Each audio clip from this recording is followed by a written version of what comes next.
Bonjour tout le monde, bienvenue sur la cour des geeks. Aujourd'hui, je suis tout seul pour l'intro, et oui, une fois n'est pas coutume, mais rassurez-vous, Brian sera bien présent dans la vidéo. Aujourd'hui, vidéo un peu différente de d'habitude. On a été, par l'intermédiaire de Skype, chez notre ami Adrien de la chaîne Pilote Mag, une chaîne vraiment de très bonne facture que je vous conseille d'aller voir. On a été voir sa collection de goodies, de DVD, de livres, une collection très impressionnante qui va nous prendre, je pense, 4 ou 5 parties. Donc 4 ou 5 vidéos qui seront à venir. Première partie sur le Docteur Who, quelque chose dont il est fan, mais il va vous l'expliquer beaucoup mieux que nous, donc on va lui laisser la parole. Alors à toi Adrien. Donc, je sais que vous êtes amateurs, tous les deux. En haut, nous avons une série de Funko Pop. Ouais, Funko c'est mon truc. Donc là, entre celles qui sont ici et celles qui sont là-bas, tu as pratiquement l'intégralité des Funko Pop Doctor Who. D'accord, et les Tardis c'est tous les mêmes ou c'est des trucs Ah non, il y a des différences, bien sûr. Là, c'est un TARDIS classique. Hop, là c'est tous les docteurs que j'ai pu accumuler. Ici c'est un TARDIS. Alors je sais pas si on peut bien voir sans que je déballe, mais qui est en train de se dématérialiser. Je vois le logo exclusif, ouais. Okay. Ouais, tout le bas est transparent en fait. Et ici, c'est le TARDIS de Clara. Ah oui. Et donc ils ont tous le même numéro, d'accord. Excellent, c'est des séries limitées. Ouais. T'en as qui sont vraiment rares dans tes Funko? Dans ceux-là du Docteur À part la dernière série que j'ai également toutes les exclusives. Voilà, je pense qu'on peut voir les petits. Ouais, les conventions, des Chase. Ouais, elles sont sympas, hein. Franchement, quand t'as une collection complète comme ça, c'est toujours sympa d'avoir un intégrateur. Ouais. Tu dois l'admirer des fois. C'est pas trop galère pour faire la poussière sur les boîtes? Elles sont tellement hautes qu'honnêtement, j'ai fait un peu la poussière avant la vidéo, histoire de pas avoir trop honte de mon intérieur, on va dire. Et non, celle-là, j'ai même pas touché, c'est beaucoup trop. On va continuer dans le Docteur Who. Donc, en dessous, nous avons, alors, planqué derrière, toute une série de DVD Docteur Who, bien sûr. Derrière les figurines. Nous avons ici le premier annual de Docteur Who, sorti en Angleterre. Ça devait être 1 ou 2 ans après le début de la série. Et nous avons, à part celle-ci qui est récente, des figurines de chez Dapol. Alors Dapol, ce sont les premiers à avoir sorti des figurines Doctor Who dans les années 80. D'accord. Alors certains encore impactés, d'autres non. Encore sous blister, et ça cote un peu ça, sous blister comme ça. Pas tellement, ils sont encore assez facilement. Parce que Doctor Who est moins populaire qu'un Star Wars, que du coup ça cote moins. Voilà, c'est pas un Star Wars, un Star Trek. Voilà. Comme on peut voir, ils sont assez durs à faire tenir debout. C'était pas leur but premier que les jouets s'exposaient à l'époque, bien sûr. Il n'y en a pas vraiment de super rare là-dedans. Oh, déjà, on trouve pas ça partout en même temps. C'est pas dans le premier magasin. Oui, mais après, ça se trouve encore sur Rakuten ou eBay. Oui, c'est ça. On peut en trouver à 2 euros, comme on peut en trouver à 30 balles. D'accord, oui. Hop. Encore une autre petite en dessous sous blister. La fin des coffrets derrière de Doctor Who et des figurines plus récentes. Coffret un petit peu limité qui avait été sorti. Un coffret dédié avec une Hot Wheels ou une majorette un peu. C'est une Corgi, je crois. D'accord.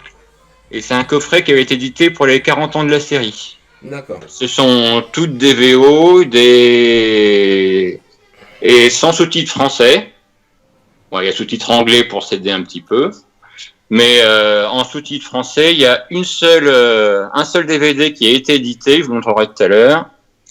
Alors derrière là les bouquins, ça commence à être rare à ce niveau-là.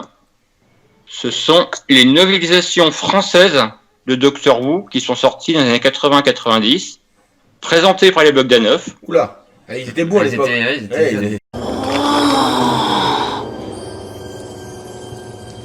C'est de toute beauté. Ah ouais. Puis bon, ils prennent un peu toute la place en quête de couve. Comme il était beau gosse, cet Igor. Vu que les premiers avaient été diffusés dans le Club Dorothée et dans Temps X, des versions françaises de Doctor Who, donc ils avaient tenté de faire une traduction, enfin de lancer la collection traduction en français pour toutes les novélisations de Doctor Who anglaise. Seulement, la série n'a pas pris en France. Donc les bouquins n'ont pas pris non plus. Il y a 8 tomes qui ont été édités, reprenant des histoires un peu éparses des 3 ou 4 premiers Docteurs uniquement. Parce que Doctor Who, ça a commencé à être populaire quand à peu près en France, que maintenant ça commence à être quand même pas populaire. En France, il a fallu attendre la nouvelle série avec Christopher Eccleston qui est sortie en 2005. Ah oui, quand même, ça a mis du temps avant de percer. Hein. Oui, quand même. Tous les classiques, ça n'a jamais pris en France, à part sur le réseau de fans maintenant qui s'est développé depuis que la série, la nouvelle série que l'on a ici en intégralité a pris de l'essor. Mais avant, c'était tous les classiques, ça n'a pas marché en France. Donc nous avons ici un petit intérieur de TARDIS. C'est joli ça, j'aime bien. La montre à gousset, c'est celle qui retenait, alors je sais pas comment traduire ça, l'âme du maître, en gros. La personnalité du maître était renfermée à l'intérieur et le jour où elle était réouverte, cette montre, le maître a pu redevenir lui-même. Donc ici, tous les coffrets français, il y a un petit peu d'anglais, comme celui-là, qui est une édition anglaise, ou le coffret spécial 50 ans, qui est également une édition anglaise. Un petit Dalek qui va bien. Et si la saison 3 est en double, c'est pas un hasard, c'est parce que France Télévisions avait édité les 2 premières saisons normales, VO-VF, et la saison 3, quand elle est sortie, n'avait que la VF. D'accord. J'ai donc dû la racheter quand elle était rééditée par la Fnac pour pouvoir avoir la VO.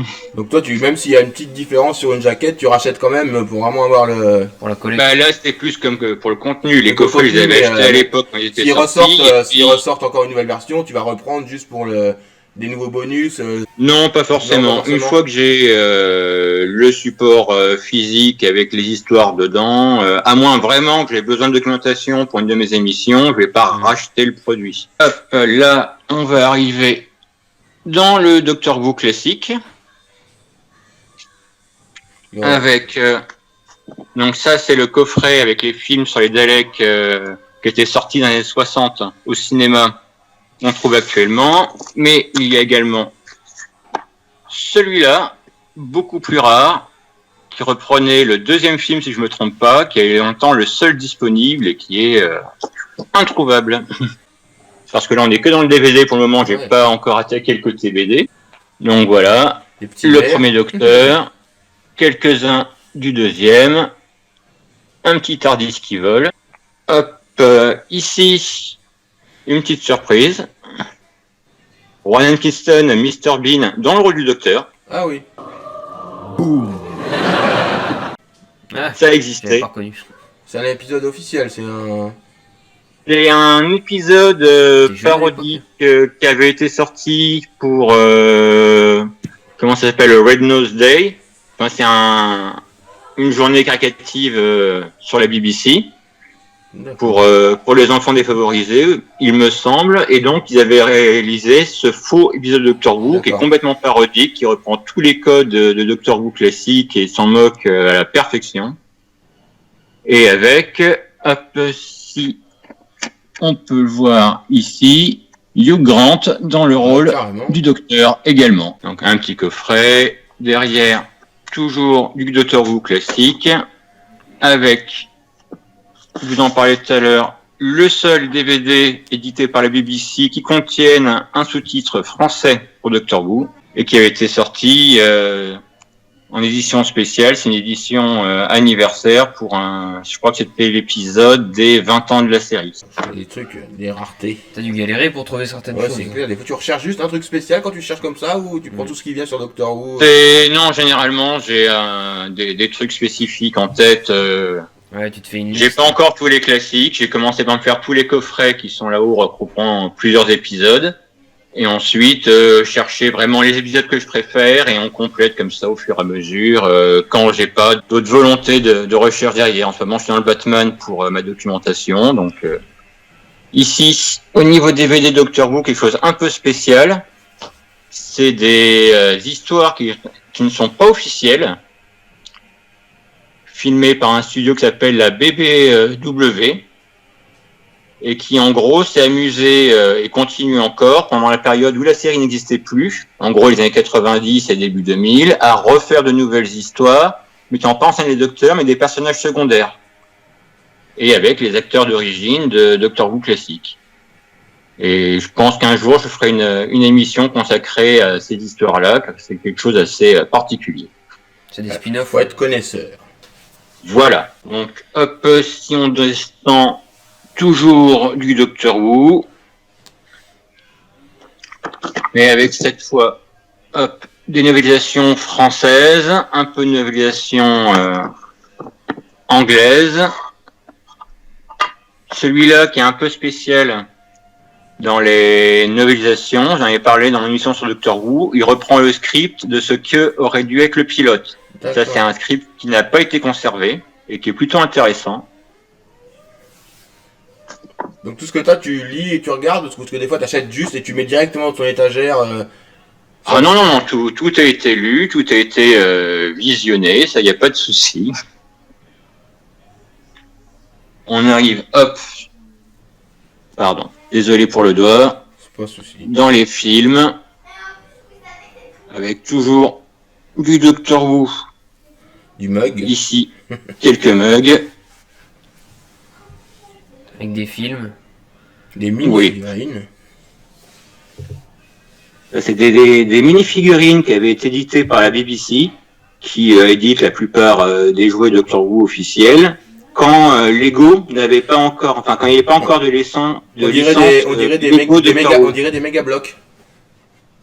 Il y a un peu de ça, ouais. Donc ouais, la marque méga bloc. Ils avaient édité des Lego Doctor Who, mais sans la licence Lego. D'accord. Donc ils avaient changé le design des personnages. Parce que quand tu prends un design méga bloc sur Marvel ou sur Power Rangers à l'époque, ou sur Ninja, ils avaient un design vachement comme ça, qui ressemble beaucoup à des figurines. Donc voilà, hop, de ce côté-là, encore un peu Doctor Who avec des novélisations et des comics. Et alors Doctor Who, il y en a d'autres un peu plus loin. On est loin d'en avoir fait le tour.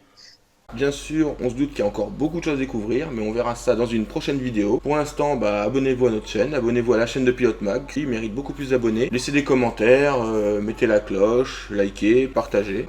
Et puis je vous dis salut. Allez, bisous.